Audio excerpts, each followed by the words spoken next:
शाळेत सगळे त्याच्यावर हसायचे, त्याला नालायक म्हणायचे. पण एक दिवस तोच मुलगा कलेक्टर बनून परत आला आणि त्या दिवशी सगळ्यांचे चेहरे बघण्यासारखे होते. एका छोट्याशा गावात जिथे अजूनही मातीचे रस्ते होते, जिथं लोक रोजच्या रोज मेहनत करून जगत होते, तिथे राहत होता एक मुलगा, अर्जुन. त्याचं घर खूप साधं होतं.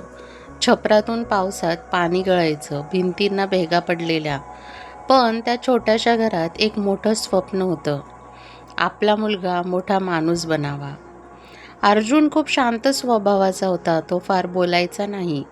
शाळेतही तो नेहमी मागच्या बाकावर बसायचा. त्याचे फारसे मित्रही नव्हते. वर्गात इतर मुलं हसत खेळत असायची, पण अर्जुन मात्र एकटाच बसून राहायचा. अभ्यासात तो फारसा चांगला नव्हता आणि म्हणूनच सगळे त्याची चेष्टा करायचे. एक दिवस वर्गात शिक्षक आले. त्यांनी प्रश्न विचारला. अर्जुन उभा राहा आणि उत्तर दे. अर्जुन हळूच उभा राहिला. त्याचे हात थरथरत होते. त्याला उत्तर येत नव्हतं. पूर्ण वर्ग शांत झाला आणि मग अचानक सगळे हसायला लागले. अरे, याला काहीच येत नाही. हा आयुष्यात काहीच करू शकणार नाही. शिक्षकांनी रागाने त्याच्याकडे पाहिलं आणि म्हणाले, तू नालायक आहेस. तू आयुष्यात काहीच करू शकणार नाहीस. त्या एका वाक्याने अर्जुनच्या मनावर खोल जखम झाली. तो काही बोलला नाही, शांतपणे बसला, पण आतून पूर्ण तुटला होता. शाळा सुटल्यावर तो घरी गेला. आईने विचारलं, काय झालं बाळा? पण तो काहीही बोलला नाही. फक्त शांत बसून राहिला. त्या रात्री सगळे झोपल्यानंतर तो एकटाच कोपऱ्यात बसून रडत होता. त्याच्या मनात सतत तेच शब्द घुमत होते, तू काहीच करू शकणार नाहीस. दुसऱ्या दिवशी तो वडिलांसोबत कामावर गेला. उन्हात काम करताना त्याने वडिलांकडे पाहिलं. ते थकलेले होते, पण थांबत नव्हते. त्या क्षणी अर्जुनच्या मनात एक विचार आला, मी आयुष्यभर असंच जगणार का? त्या रात्री त्याने एक निर्णय घेतला. सगळे माझ्यावर हसतात, पण एक दिवस मी त्यांना उत्तर देणार.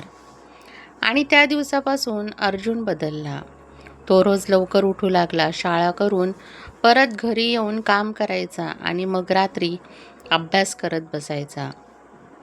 त्यांच्या घरी वीज नव्हती, म्हणून तो कंदिलाच्या प्रकाशात अभ्यास करायचा. डोळे दुखायचे, थकवा यायचा, पण तो थांबत नव्हता. पहिला परीक्षेचा निकाल लागला.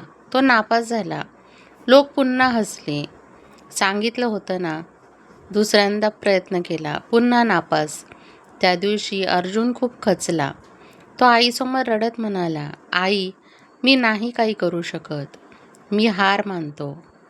आईने त्याचा हात धरला आणि शांतपणे म्हणाली, आपण गरीब आहोत, पण कमजोर नाही. हार मानलीस तर खरंच हरशील. त्या शब्दाने अर्जुनच्या मनात पुन्हा एक आग पेटली. तो पुन्हा उभा राहिला. आता तो आधीपेक्षा जास्त मेहनत करू लागला. दिवस रात्र अभ्यास करायचा, कोणतीही तक्रार नाही. एक दिवस त्याने स्वतःशी ठरवलं, मला कलेक्टर बनायचं आहे. हे ऐकून गावातले लोक हसायला लागले. हा, आणि कलेक्टर? स्वप्न बघायला पण मर्यादा असतात. पण यावेळी अर्जुन शांत होता, कारण त्याला माहीत होतं उत्तर वेळच देईल. तो शहरात गेला UPSCची तयारी करण्यासाठी. पण तिथेही परिस्थिती सोपी नव्हती. राहायला जागा नव्हती, पैसे नव्हते. तो दिवसभर लायब्ररीमध्ये अभ्यास करायचा आणि रात्री स्टेशनवर झोपायचा. कधीकधी उपाशी पोटाने दिवस जायचे, पण त्याच्या डोळ्यातलं स्वप्न अजूनही जिवंत होतं. तो दिवसाला 12 ते 14 तास अभ्यास करत होता. झोप कमी, ताण जास्त, पण तो थांबत नव्हता. शेवटी UPSCचा पहिला अटेम्प्ट आला. तो परीक्षा देतो, पण नापास होतो. त्या दिवशी तो पूर्णपणे तुटला.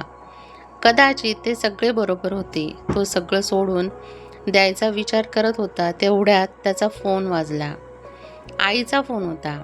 आई म्हणाली, तू माझा हिरो आहेस, हार मानू नको. त्या शब्दांनी त्याच्या डोळ्यात पाणी आलं. पण यावेळी ते अश्रू कमजोरीचे नव्हते, ते शक्तीचे होते. तो पुन्हा उभा राहिला आणि यावेळी पूर्ण ताकदीने त्याने सगळं बाजूला ठेवलं. फक्त एकच लक्ष्य, UPSC. महिने गेलं, वर्ष गेलं, शेवटी रिझल्टचा दिवस आला. त्याचे हात थरथरत होते. तो लिस्ट उघडतो, डोळे शोधत होते एकच नाव आणि अचानक अर्जुन सिलेक्टेड. तो काही क्षण विश्वासच ठेवू शकला नाही. तो पास झाला होता. तो कलेक्टर बनला होता. काही महिन्यांनी तो आपल्या गावात परत आला. मोठी गाडी, सरकारी नंबर प्लेट. लोक बघतच होते. हा अर्जुन, जो मुलगा कधी सगळ्यांच्या हसण्याचा विषय होता, आज तो सगळ्यांचा अभिमानाचा विषय झाला होता. तो थेट आपल्या शाळेत गेला. तेच वर्ग, तेच बाग, तेच शिक्षक. शिक्षक त्याच्याकडे पाहत होते, डोळ्यात पाणी होतं. ते म्हणाले, माफ कर, आम्ही तुला ओळखलं नाही. अर्जुन हसला आणि म्हणाला, तुम्ही मला नालायक म्हटलं, पण मी ते मोटिवेशन बनवलं. आज मी इथे आहे कारण मी हार मानली नाही. त्या दिवशी संपूर्ण शाळा शांत होती, कारण सगळ्यांना एकच गोष्ट समजली होती. लोक काहीही म्हणू देत, पण जर तुम्ही स्वतःवर विश्वास ठेवला तर एक दिवस तुम्हीच तुमचं इन्स्पिरेशन बनता. तो मुलगा ज्याच्यावर सगळे हसायचे, आज हजारो लोक त्याच्यासारखं बनायचं स्वप्न बघतात. त्या दिवशी सगळे हसत होते, आज सगळे टाळ्या वाजवत आहेत. फरक फक्त इतकाच आहे, तेव्हा मी स्वतःवर शंका घेतली होती आणि आज मी स्वतःवर विश्वास ठेवला. माझ्यावर हसणाऱ्यांना मी कधीच थांबवलं नाही, कारण मला माहीत होतं एक दिवस माझं यशच त्यांना शांत करेल. तुम्ही मला नालायक म्हटलात, पण मी तेच शब्द मोटिवेशन बनवले. आज मी जिंकलोय कारण मी हार मानली नाही. लोक काय म्हणतात ते महत्त्वाचं नाही, तुम्ही स्वतःला काय समजता ते महत्त्वाचं आहे. कारण एक दिवस तुमचं यश तुमचं उत्तर देणार आहे. हा शेवट नाही, ही फक्त सुरुवात आहे. त्या प्रत्येकासाठी ज्याच्यावर आज लोक हसत आहेत. फ्रेंड्स, तुम्हाला व्हिडिओ कसा वाटला हे कमेंट बॉक्समध्ये नक्की सांगा.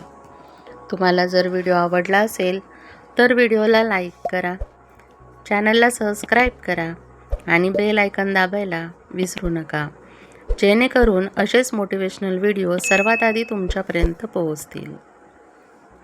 व्हिडिओ बघितल्याबद्दल धन्यवाद.